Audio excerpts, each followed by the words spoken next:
everybody, and welcome to the Aggieville Alleycats podcast. Where come rain, shine, or anything in between, we're here to deliver to you the Kansas State sporting news that you so love. I'm Ace Edwards, right alongside Connor Baltazar. And yet another weird game that ends in a weird way, was played in a very weird way, and ended up in a K-State loss. K-State ends up losing to Baylor down in Waco, 35-34. And I think the thing that makes it worse is it's going to be a lot less structured than we used to, in large part because neither of it. I'm just here so I don't get fined. But the two most painful part, well, I guess you could combo these into two things that make up one biggie. The biggie is that we blew a massive fourth quarter lead. The two things that led to that were three things that led to that were silly play calling on the goal line where we got far too cute, a face mask penalty that rips away a touchdown, which, I get the rule. I understand. It just sucks when it's applied in that particular way. And then a blocked field goal off of a bad long snap. So, it sucks. It hurts. But if you take away the fourth quarter, I actually had a lot of fun this game. Yeah, this was outside of the fourth quarter, looking like it was going to be K-State turning the corner, and kind of finally figuring it out. That third quarter in particular was really good, but we just really had a team-wide collapse, not just an execution and play calling and coaching. But really in every facet, like in football IQ, and doing the little things, bouncing back, the energy was just totally gone. And we're after last week, where things were better in parts of this game, we are, despite everything, just back to square one. Yeah, and square one's not really where you want to be when square one was awful at the beginning of the year. But, if you're looking for the good in this game, Avery had for himself a pretty solid game, other than a pick six, which that's really a shame. That could have happened to anybody. He got rushed on a throw because of a corner blitz, which, you wish that you see a little bit earlier, but that's just going to happen sometimes. Joe Jackson had himself a pretty solid day, 4.7 yards per carry, 61 yards, long of 11, but it felt like he was just on the verge of breaking a lot of those. Jace Brown, Jerron Tibbs, Garrett Oakley all had really good games receiving. End up picking off Sawyer Robertson, Daniel Cobbs mentioned, getting a fumble back. So there are a lot of things that honestly you can look at going into this game and you can take away the positives of. The problem is that when you have that fourth quarter, if all of that stuff happened in the first quarter and we still lost, it would be so much easier to talk about the good in the game because it doesn't leave off on a sour taste. It's like, we lost, but we played well for the back half. Yeah, and that's kind of where I'm at, because the first drive was good. Obviously that's a let's see the unscripted drives deal, but the defense played well to start things off, went through a rough spot in the second quarter. And the third quarter was really great for the whole team. That was one of the better quarters we've seen all season from K-State. And then the fourth quarter, just complete and utter collapse. One very quick touchdown drive for Baylor, the pick six a few minutes later, and then not getting a touchdown because of truly head-scratching play calling. I think a lot of times OCs do get a bad rap where it's probably not warranted. But that was some of the worst situational awareness I've seen for play calling in quite some time. like it's on the level of Miami last year against Georgia Tech, not just kneeing it out and losing the game because of it. I think it's probably not quite that egregious. That's the company that I think that Matt Wells is in with those decisions. And Kleiman in post game said, we thought we had a pass concept dialed up that would work. But hindsight, we probably shouldn't have done that. And frankly, foresight probably shouldn't have done it either.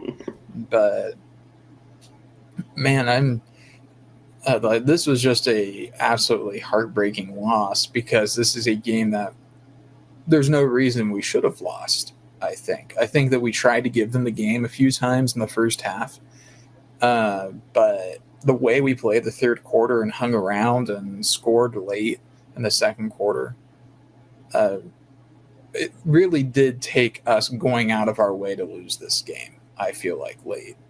And even when we fell behind, we still had the opportunity to get a touchdown late and make us field goal proof. And we didn't manage that. Even with that, defense still, I guess, could have played a little better, I guess. But like we still held them to needing to make a 53-yarder, which of course is no gimme.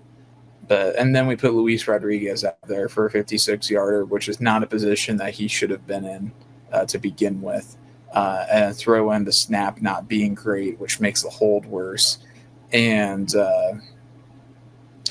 really just getting like the left side of the interior field goal protection just got blown up on that play. And if you look at us on the opposing one, we kind of went prevent on our field goal rush, which I do not know why we did that, because a fake field goal there would have been absolute insanity, and that's just kind of not Dave Aranda, I think. So, yeah, situational management and situational play calling was genuinely embarrassing in this game.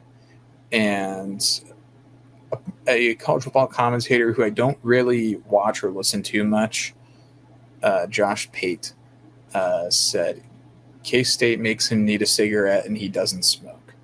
And that's kind of how I feel about this K-State team. Because I think we're now 13 points away from being 6-0. And we're sitting here at 2-4 and just praying that we have a new coach. But we're at where we're at. This season is effectively lost. I don't think that there's a way to reasonably salvage it at this point, unless this team just becomes something that they haven't shown us yet, I guess, is the only way. But I don't know, just utter disappointment. Yeah, and I mean, we said at the beginning of the year that anything except for a Big 12 championship appearance would be an abject failure. This season's kind of been a failure from the beginning of the year, and the ball just kind of keeps rolling, and that's the unfortunate thing. But here's what I'll say about that fourth quarter drive. I'm okay with passing it once. I'm not okay with passing it twice. And the order doesn't really matter to me. You can pass it once on the earlier down and then just see where you're at. If it's incomplete, you still have those yards. You can run it on that first down, and if you don't get in, you have that concept set up, or you can just try to run like a really short yardage concept. Throwing it twice is what confuses me. Even if it is like a higher percentage throw to keep the clock running, you know what guarantees to keep the clock running? Running the ball. And it really is a shame, because the rest of the game, I was fully ready to give Matt Wells, like, we don't really do the structured game day grades anymore, but I was fully willing to come on this show and say, Matt Wells had himself like an A- or an A game. He called himself a really, really good game. He had a lot of really, really good process with how he was play calling, with the screens, a lot of the inside zone stuff, correcting the runs, getting caught from the backside. And then he just drops the biggest doo-doo in his pants on the last drive. Well, not the last drive, but when it matters most, when you have that opportunity to ice the game. And again, like I said, if he called the run once, if he just ran the ball exactly one time, I would be a lot more charitable, because running the ball once, throwing the ball once, to me, that's still good process. Throwing it twice is just bad process. And Connor, you know this about me. I will always try to prioritize process over results, which is, a coach speakism.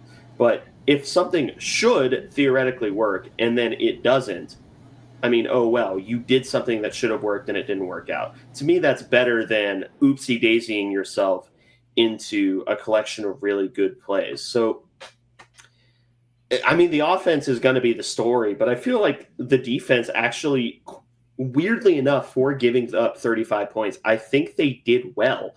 The problem is they have Michael Trigg on their team. And I will correct you quickly on this. The defense gave up 27 points. Oh, that's right. In this game. I'm not counting the 2-point conversion. Yeah. Or no, it was 28. Yeah, the 2-point conversion was on an earlier drive. But the pick six, I'm not holding that against them, nor should you. But my fault. I forgot. The pick that six was happened. Completely fine.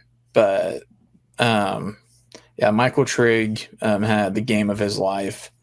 I mean, 8 catches for 155, and the way that he was playing, there's just not a lot to do about that, particularly for a guy that's his size and as athletic as he is. That was someone we highlighted in the preview as being a potential matchup issue, and lo and behold, he presented himself as a matchup issue. Particularly when he was on Wesley Fair,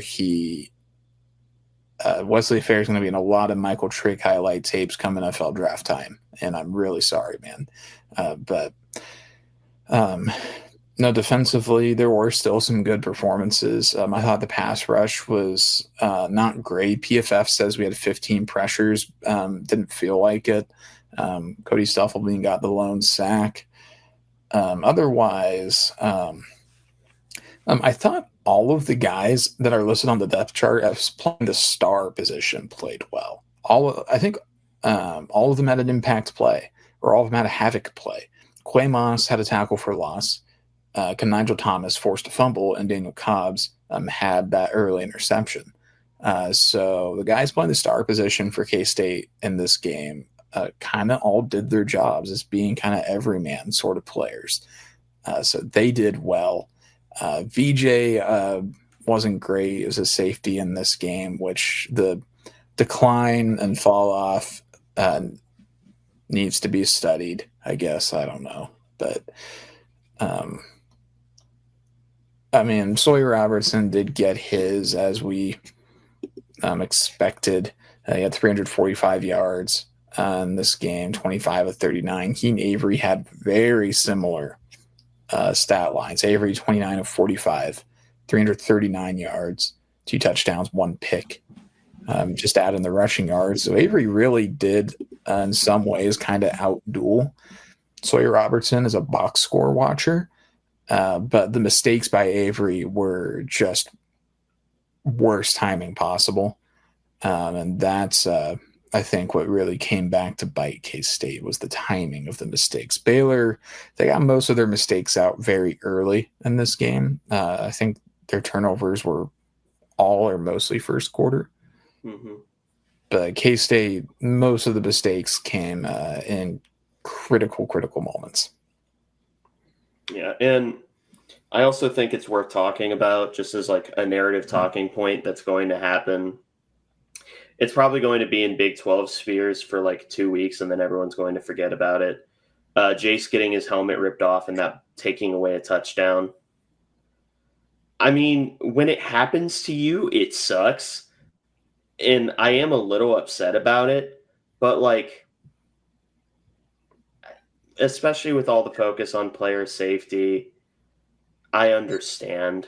Like, and I don't think you can just give the touchdown in that situation just because there's so many, like you're taking what is like a pretty objective penalty in face masks, and then you're asking the referees, which I don't trust a Big 12 referee to tie his own damn shoes. you're asking them to evaluate, would he have scored if not for, like, if we didn't blow the play dead, would he have scored? I mean, this is the rare situation where, yes, we had proof that, yes, he indeed would have scored because he did run to the end zone.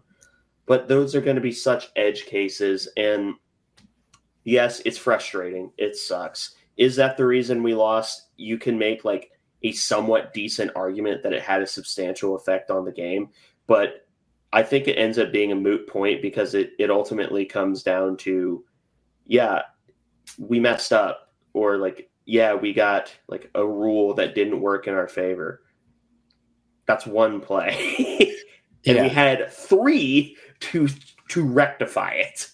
Yeah, we like after that, like for sure that penalty. I mean, I think you're right. You can make an argument that Jace would have scored, and like, but again, like you're also correct. That's a subjective determination that I don't necessarily feel comfortable leaving in the hands of an official to make. So I'm fine with the rule as it is, even though it definitely hurt us in this outlier case. I don't think we can permanently change the rule in a way that makes sense or is like easily justiciable to just because of this one outlier case, which I know hurts to hear because we're K-State fans, but like this was like a very extreme case here. I mean, like we still like went in one play from having the ball at our own 24 to the Baylor 14. I feel like that is like pretty sufficient, by all things considered, because that's a 48-yard catch and then a half the distance to the goal penalty after. So I feel like that's a pretty good result. But I mean, after that we went 3 straight rushes, then a timeout, and notably on those rushes, we worked the play clock all the way down on those rushes, and then 2-minute warning, and then 2 passes. So before the 2-minute warning, we were totally fine working the clock and using clock management. So at that timeout, Matt Wells, I guess, maxed out his influence stats, and either that or Kleiman was like fine with it to begin with. And I mean, that was 2 shots from the 4. At the 2, we had the ball. Joe Jackson lost a couple. So I get, like I said earlier, maybe you want to try one pass there, but you have to make Baylor use their timeouts. That's, I mean, the big factor there. So I would have preferred to see 2 rushes there, but I could have lived with 1 pass. Again, if you had the right call, but neither call seemed very close to working. But man, we really did, despite some weirdness, this loss is entirely on us. I think particularly on the coaches for how the game was managed late. We've definitely aired out the players and their effort a lot, as well as the coaches, but I really do feel like this game is mostly on the shoulders of the coaching staff. Yeah, and the worst part is that you can correct, you can sort of correct bad plays or players playing poorly. It's significantly more difficult to correct bad coaching, especially when it's the same coach and they've been around for a while. I mean, the frustrating thing is that all of these coaches are at the stage of their careers where they should know better. None of these are new coaches. Matt Wells has been coaching since the early 2000s. Chris Kleiman is an FCS national champion. Klanderman has been coaching since at least the mid-2000s. All of these guys should know better than being like when they're in their certain situations. They should 100% know better than to make the poor process decisions that they made, especially Matt Wells. And that is that's the part that hurts the worst. And there's also something that hurts for me personally, because there are times, and this is just a personal rant. There are times that I have trouble just letting people be wrong. Like that is probably the thing that I am my biggest character flaw as a sports Twitter purveyor or someone who occasionally tweets about sports. I have a lot of trouble watching people be wrong and then not correcting them. The unfortunate thing is that I can watch people be incorrect, and then this is the result. Like you have a horrible set of play calls, and that just gives them more ammunition to be wrong. So this is all in the context of Matt Wells, by the way. So am I saying that Matt Wells is a perfect offensive coordinator? No. Am I saying that he's necessarily an upgrade from Connor Riley? In some ways, yes. In most of the ways that matter, not really. I think at most in some of the areas that matter, it's a lateral move. But to crucify him for like 95% of this game was a ridiculous stance. And then 5% of the game happened. And it's like, damn it, did you really have to? Congratulations to the haters. You've been proven right through no action of my own. Yeah, it is kind of weird because Wells did actually have some really good drives in this game. And frankly, I think he had some decent play calls as well that just weren't executed well by Avery early in the game. But, I mean, pretty much everything was completely overridden by the debacle at the goal line at the end of the fourth quarter. I mean, that is the sort of thing where, like, that's why the F grade exists the way that we used to do it, which is single-handedly losing us the game. I think that his actions on the goal line were, I think, enough to qualify because I do think he kind of single-handedly lost us the game in that moment, despite having had some decent operations earlier in the game. I thought that we were using our receivers effectively. And some of the issues early were more Avery than Wells. But I think Avery kind of got in a groove after a while, partially due to the play calling. And, man, just it's really disappointing to just have the whole game go out the way that it did, because I really thought that this was going to end up being a win for K-State. But we really just completely blew it. I'm sure there's probably Baylor fans that are honestly mad at us because now Aranda isn't getting fired after this game. So, and we're certainly not firing Kleiman, so nothing happens instead. But if you want a good palate cleanser, again, Texas A&M, Colin Klein's fighting Aggies. 51 carries, 303 yards against Mississippi State. Marcel Reed went 13 of 23 for 180 yards, 2 touchdowns, 1 interception. Those A&M receivers, particularly Mario Craver and Casey Concepcion, are so good.